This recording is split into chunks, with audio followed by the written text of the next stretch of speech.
Mumbai. Ultimate Movie Guide here. Today I'm going to explain an American mystery and thriller drama based on a true story called Hotel Mumbai, released in 2018. Spoilers ahead. Watch out and take care.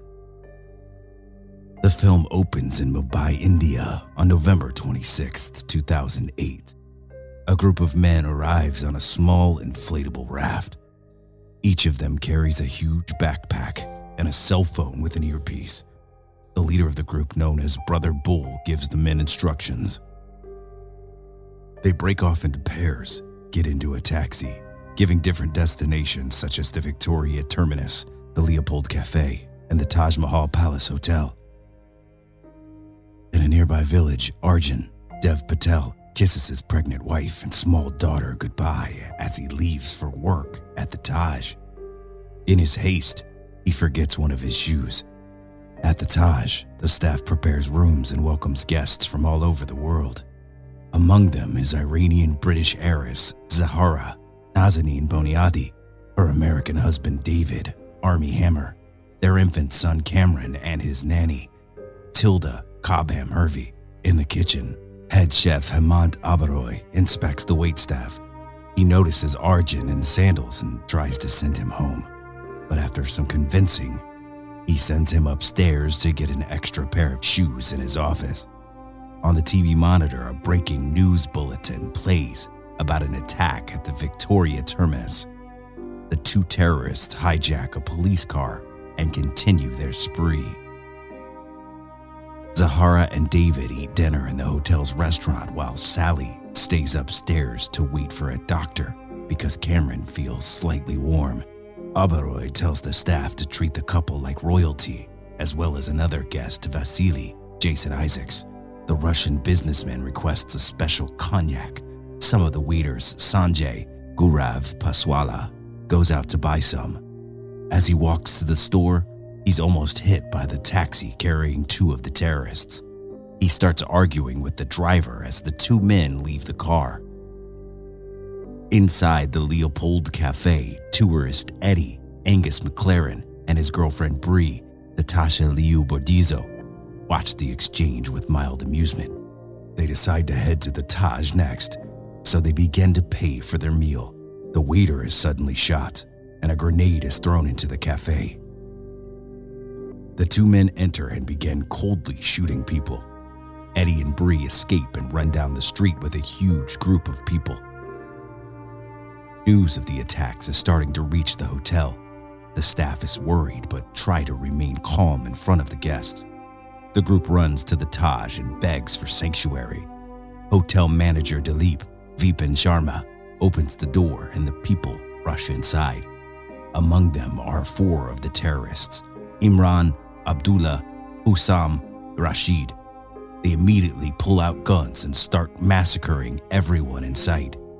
Bree and Eddie are separated during the melee, with Bree seemingly killed when she tries to run for the exit. Arjun witnesses the carnage from the restaurant and orders the guests to hide under the tables and the staff to switch off the lights and lock the doors. David tries to call Sally, but she's in the shower and doesn't hear the phone ring. Two receptionists that are hiding under the desk manage to call the police and warn a few guests to stay in their rooms. Once the main lobby is quiet, Brother Bull orders Imran and Rashid to begin phase 2, head upstairs and execute anyone in sight. Sally finally answers her phone just as there is a knocking at the door. David warns her that there are shooters in the hotel just as a woman covered in blood runs into the room, followed by the sound of gunshots. Sally grabs Cameron and hides in the bathroom closet while the woman hides in the bathroom. The two men enter the suite and kill the woman.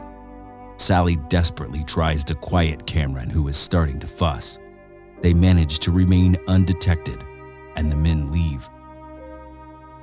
Sally quickly runs into the shower, and she and the baby cry together. She calls Zahara back. David decides to sneak upstairs and get to them.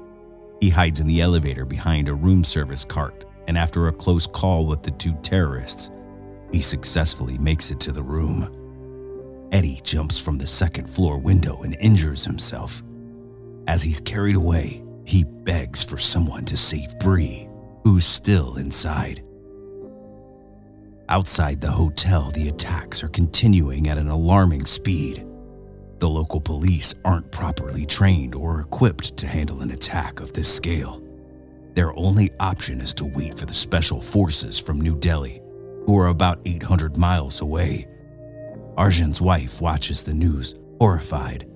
Despite being severely outmanned and unprepared, the police chief and a few officers decide to enter the hotel in hopes of reaching the CCTV room so they can track the terrorists' movements. Since the guests can't leave through the emergency exit, Abroy decides to move the guests trapped in the restaurant up to the Chambers Lounge, where they can hopefully hide. He gives the kitchen staff the opportunity to leave now, and while a few do, the majority decides to stay behind and help. The Taj is their home. Arjun successfully leads the guests to the lounge through the service hallway, which is hidden in the walls. Zahara texts David where they are going and asks him to meet them there. The police group enters through the main lobby. One of the terrorists throws a grenade, killing 3 of the officers and deafening another. The 2 flee into a stairwell. David, Sally, and Cameron leave the room and slowly try to reach the lounge.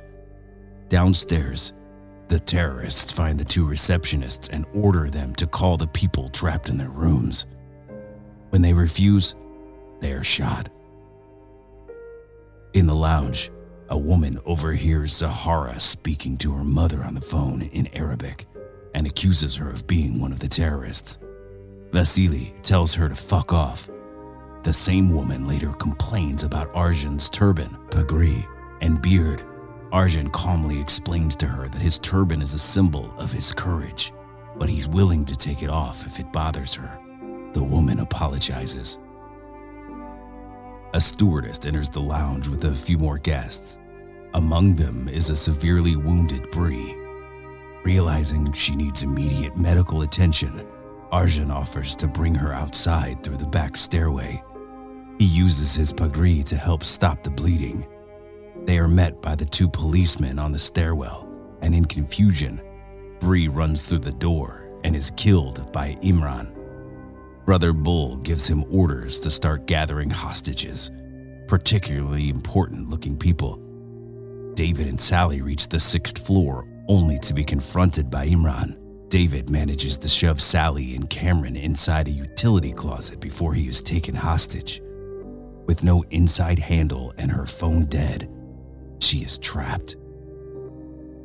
Arjun leads the police to the CCTV room and sees many of his employees, including Sanjay, dead. Abdullah uses one of the dead officers' badges to try and gain access to the lounge. Just as Abroy is about to open the door, Arjun calls and warns him. Hearing noises inside, Abdullah starts shooting at the door.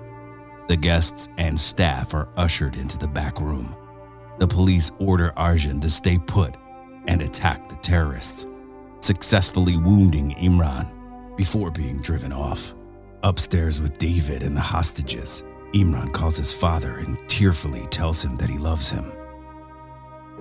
After 6 hours, Zahara decides to leave the lounge with Vasily and a few other guests, despite Abroy's warnings. As they enter the lobby, the guests are killed while Vasily and Zahara are taken hostage. It is now morning, and the special forces have begun to arrive. Abdullah searches through Vasily's pockets and discovers that he is an ex-Spetsnaz operative. The 2 terrorists who hijacked the police car are caught. One is killed, and the other is taken into custody. Brother Bull orders the group to begin their final phase: burn down the hotel. They leave Imran with the hostages. David manages to loosen his wrists and try to attack him, but is shot in the shoulder. Arjun decides to leave the CCTV to help more guests get to the lounge. One of the guests hears Cameron crying and lets Sally out of the closet. Oberoi announces that they are going to leave through the back entrance as quickly as they can. A guest who has been on the phone with a reporter reveals where they are hiding, and this information is broadcast on TV. Brother Bull warns the terrorists that the guests are escaping.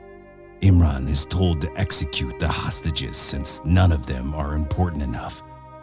He shoots an American couple, David and Vasily, who tries to fight back.